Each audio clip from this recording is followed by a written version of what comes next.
Un cordial saludo. El tema que nos reúne es el sistema internacional actual, la actualidad del mundo, cómo entendemos el mundo contemporáneo desde sus diferentes elementos políticos, económicos, de seguridad, porque sin lugar a duda es un sistema internacional que se enfrenta a unos desafíos de estabilidad frente a su escenario de paz, frente a la complejidad que tiene hoy en día en el siglo XXI.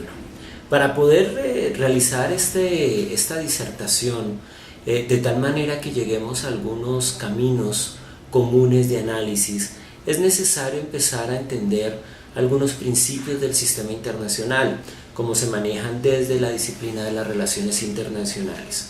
En primer lugar, el sistema internacional es el conjunto de estados que componen todo lo que conocemos y que realizan los procesos políticos que dirigen, manejan todas las situaciones globales. Los estados son los actores esenciales del sistema internacional en cabeza de sus líderes y tienen unas capacidades muy concretas.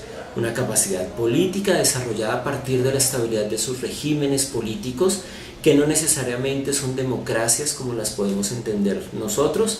Tenemos, por ejemplo, estados que son monarquías, que son califatos, que son emiratos, es decir, también tenemos otro tipo de regímenes políticos que pueden dar ciertos niveles de estabilidad o ciertos niveles de inestabilidad a sus países. En segundo lugar, tenemos unas capacidades económicas, es decir, el nivel de desarrollo que tiene un país en cabeza pues, de ese estado. Estas sociedades a nivel económico se pueden dividir en sociedades agrarias, en sociedades industriales y en sociedades tecnológicas. Las sociedades agrarias, sin lugar a duda, en el siglo XXI son las sociedades que más precariedades tienen en términos económicos. Por algo muy sencillo, son sociedades que logran rentar menos a partir de su producción económica.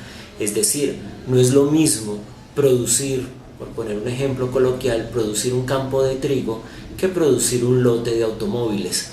Por supuesto, el lote de automóviles implica una inversión inicial mucho mayor, pero también implica una rentabilidad posterior mucho mayor. Entonces ahí tenemos unas sociedades agrarias que mantienen unas ventajas competitivas desiguales, desfavorables en el sistema internacional.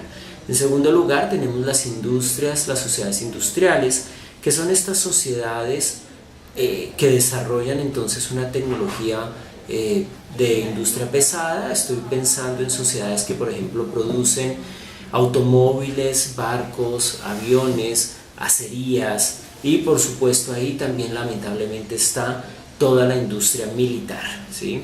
Entonces ahí se inscriben el gran número de potencias.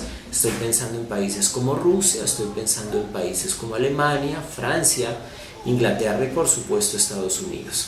Y por otro lado, finalmente tenemos unas sociedades altamente tecnológicas, que son sociedades que al no tener los recursos agrarios ni la capacidad industrial, inmediatamente saltan al desarrollo de la alta tecnología. Estoy pensando en los países de Asia. Por ejemplo, un país como Taiwán es un país pequeño del tamaño del departamento de Nariño, pero con una gran cantidad de población, 22 millones de habitantes.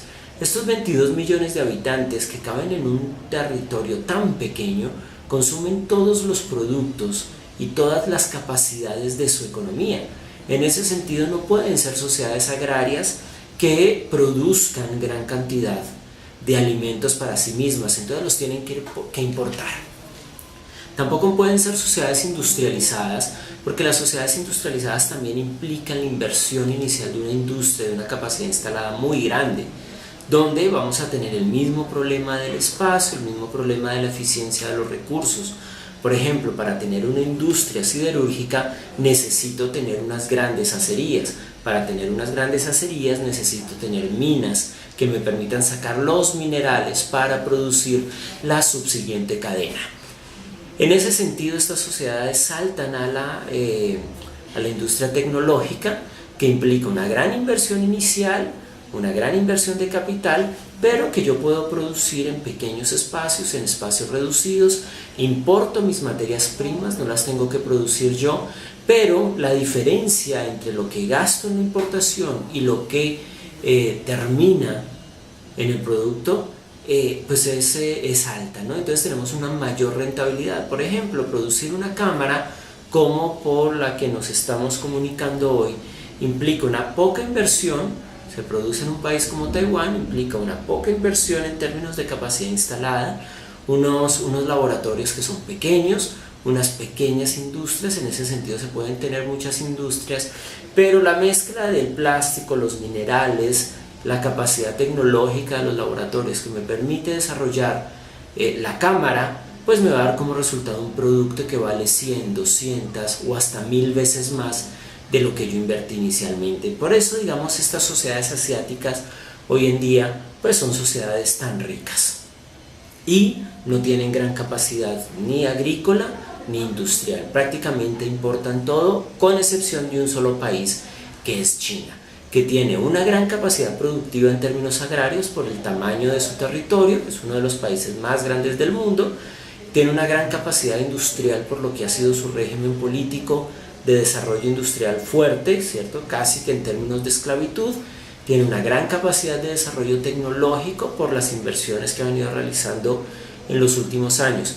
Esos tres elementos combinados hacen que China se convierta en una potencia importante en el sistema internacional, y me atrevería a decir que es quizás la única potencia con proyección sostenible en el tiempo hacia Occidente. Es decir, podemos pensar en países como Corea del Sur, Japón, Taiwán, Indonesia, Malasia, quizás lo que ustedes han escuchado hablar como los tigres asiáticos.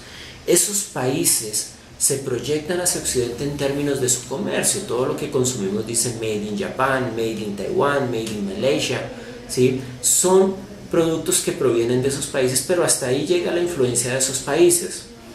La influencia de países como China también viene en términos de inversión, es decir, compran nuestras industrias, compran nuestros recursos, importan. Se estima que China consume el 40% de la producción mundial de alimentos hoy en día, lo que lo hace, digamos, un gran depredador en todo el sistema internacional. ¿Por qué ocurre esto? Porque es el país con mayor población mundial. Es decir, estamos hablando de un país que tiene 1.600 millones de habitantes y pues necesita mantener el nivel de vida de todos estos habitantes. ¿Ok? Entonces miren, tenemos los estados, tenemos tres tipos de sociedades económicas a partir de esos estados, y a partir de ahí se articula la vida internacional. Enfoquémonos entonces en qué es el siglo XXI, cómo podemos entender el sistema internacional actual. Hay unas características del sistema internacional que son importantes. En primer lugar, el sistema internacional está compuesto por poderes. Los estados desarrollan un poder y parte de ese poder pues es la creación de influencia que hacen sobre otros países. Estoy pensando en grandes imperios que generan unos procesos de dependencia frente a otros países. Es decir, pensemos en el caso de América Latina. América Latina ha generado tradicionalmente unos procesos de dependencia frente a los imperios, inicialmente los imperios europeos, España, Inglaterra, Portugal y eventualmente Francia en algunas zonas. Posteriormente de esa colonización desarrollamos una línea de dependencia de otros países poderosos, como es el caso de Estados Unidos, y ahorita estamos dando un giro a una dependencia última, que es la de países como Rusia y China. Entonces miren que siempre se crean esas dependencias. ¿Y por qué se crean esas dependencias? Entonces, por el otro elemento que estamos pendientes de analizar, que es el componente militar y de seguridad. Es decir, son potencias que tienen la capacidad de emprender la guerra, de hacer la guerra, tienen una gran capacidad bélica. Por ponerles un ejemplo, solamente Estados Unidos tiene una fuerza aérea de 13.000 aviones. Estamos hablando de la fuerza aérea más grande de todo el mundo.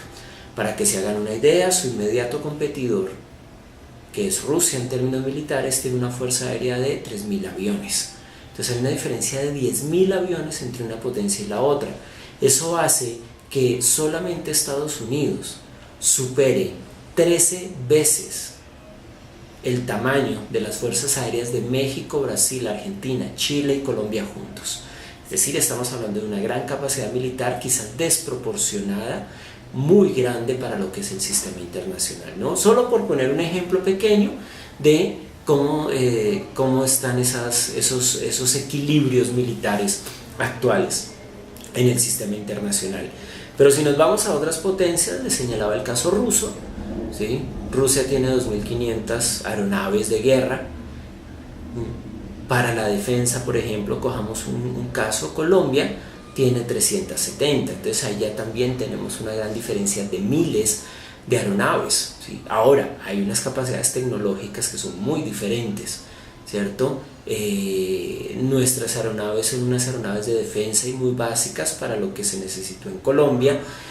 Las aeronaves rusas, estadounidenses, chinas son unas aeronaves con gran capacidad de combate y con un nivel de letalidad bastante alto, ¿no? Entonces ahí tenemos otro componente, así es como se crea esa influencia. Entonces estos países que llegan con fuerza sobre estas periferias son países que van a presionar para que les abramos mercados, para que vendamos materias primas, para que vendamos industrias. Este año en Colombia tuvimos un caso muy mencionado que fue el de la empresa de energía Isagen.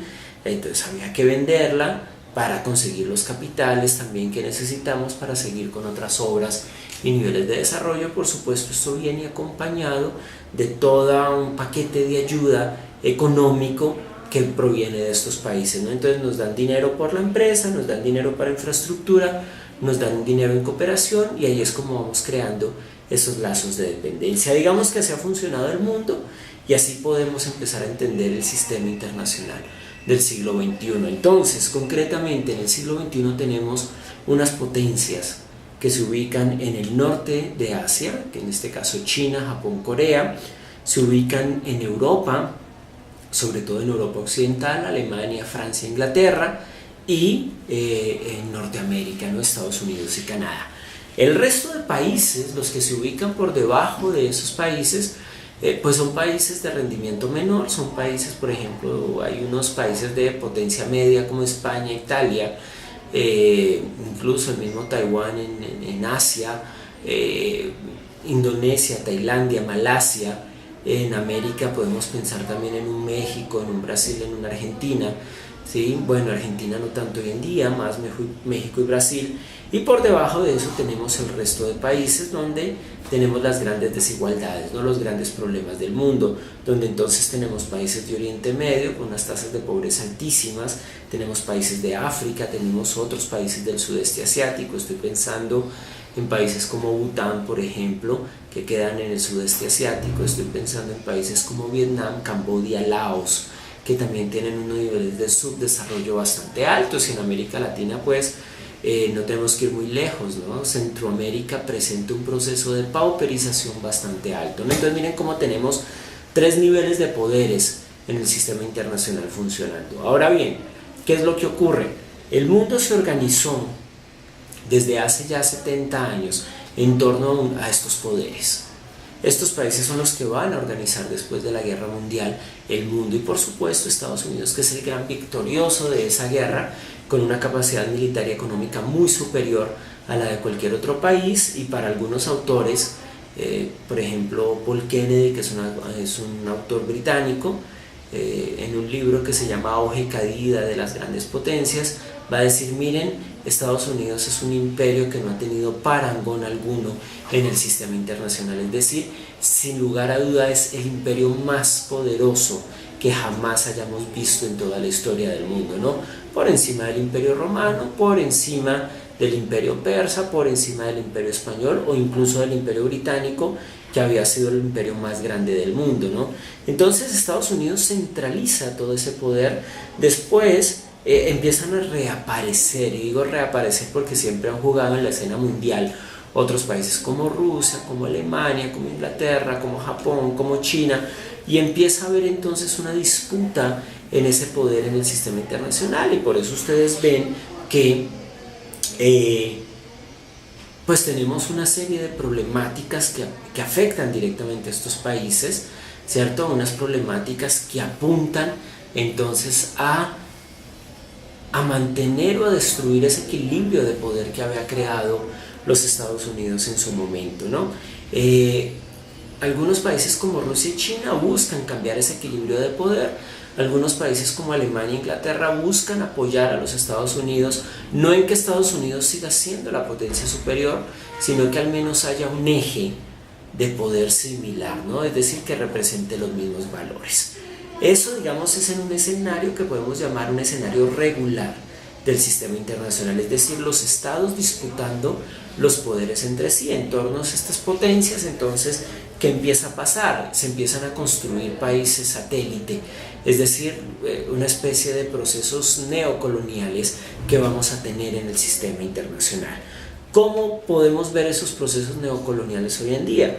Podemos ver un país como China, un país como Rusia aumentando su inversión económica, su inversión directa, su inversión en cooperación militar, en cooperación política, frente a muchos países en América Latina. Por ponerles un ejemplo, nomás en 2013 Rusia invirtió 2.000 millones de pesos en América Latina en cooperación militar, la cual se fue directamente a países como Venezuela, Brasil, Argentina, ¿sí? Entonces miren, ahí están creando alianzas, ahí están creando nuevos países aliados. Van a ser países entonces que también se alejan de Estados Unidos y se acercan a nuevos ejes de poder. Estoy pensando en países también como China que ha hecho unas inversiones que en los últimos 3 años pueden llegar a 250.000 millones de dólares en toda América Latina, inversiones que van desde infraestructura, porque no toda esta cooperación no es una cooperación negativa, simplemente es un proceso de creación de poder de las potencias.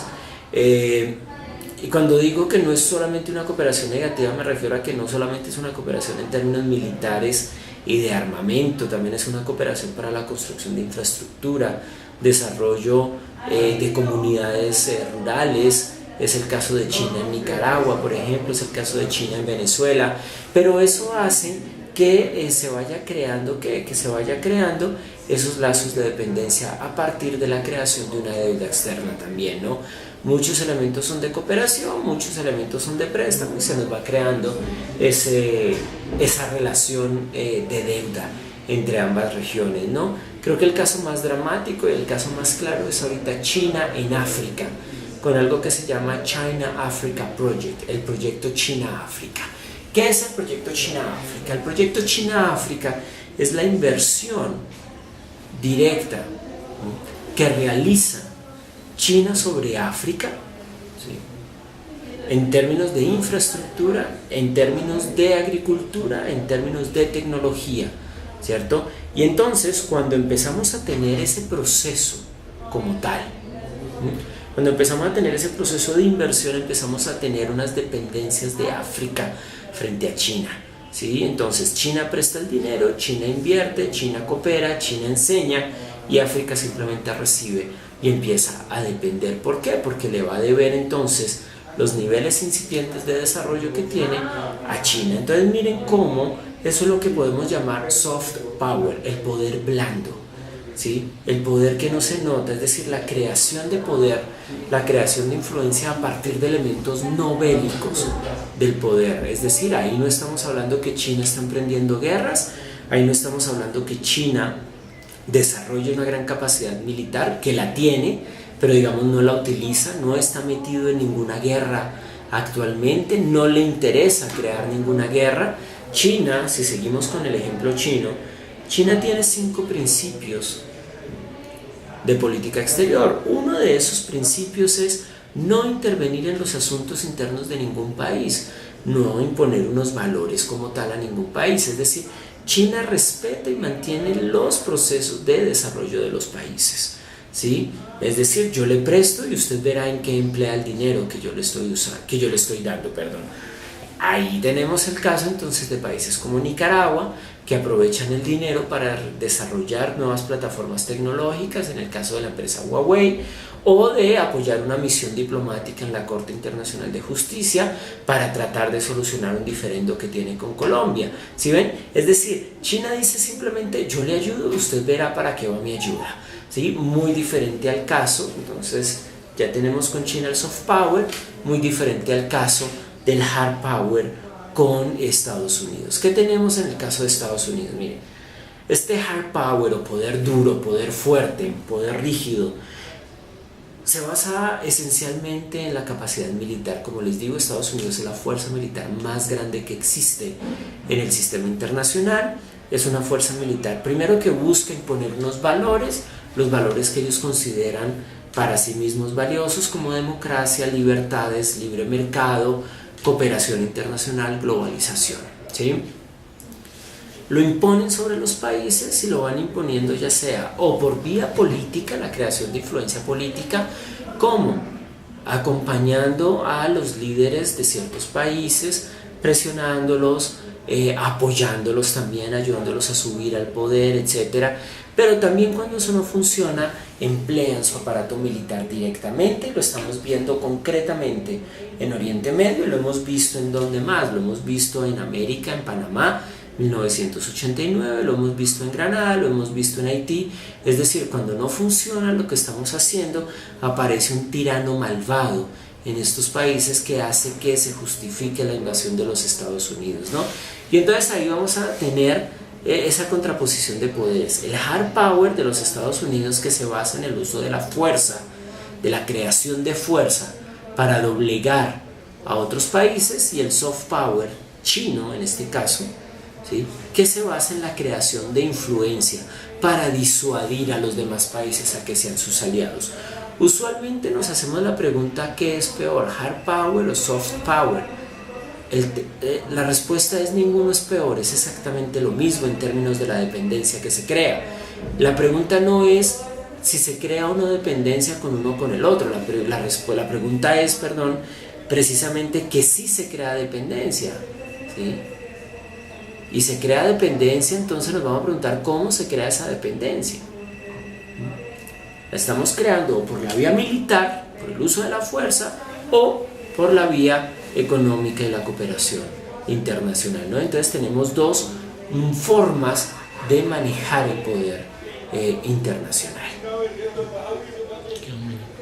En ese sentido, entonces, en este manejo del poder internacional empezamos a crear unas redes de poder, donde el mundo se va a ver de nuevo partido, y entonces lo vemos muy claramente, donde tenemos las grandes potencias que se disputan el acompañamiento de las periferias, de sus países aliados en otras regiones, y empiezan a generar entonces procesos de tensión en diferentes escenarios. Digamos, el proceso de tensión que hay entre Colombia y Nicaragua, por poner un ejemplo que nos es cercano, no es un proceso de tensión que solo es entre Colombia y Nicaragua, es un proceso de tensión que ocurre entre potencias con intereses en el Caribe, por poner simplemente un ejemplo, y eso lo podemos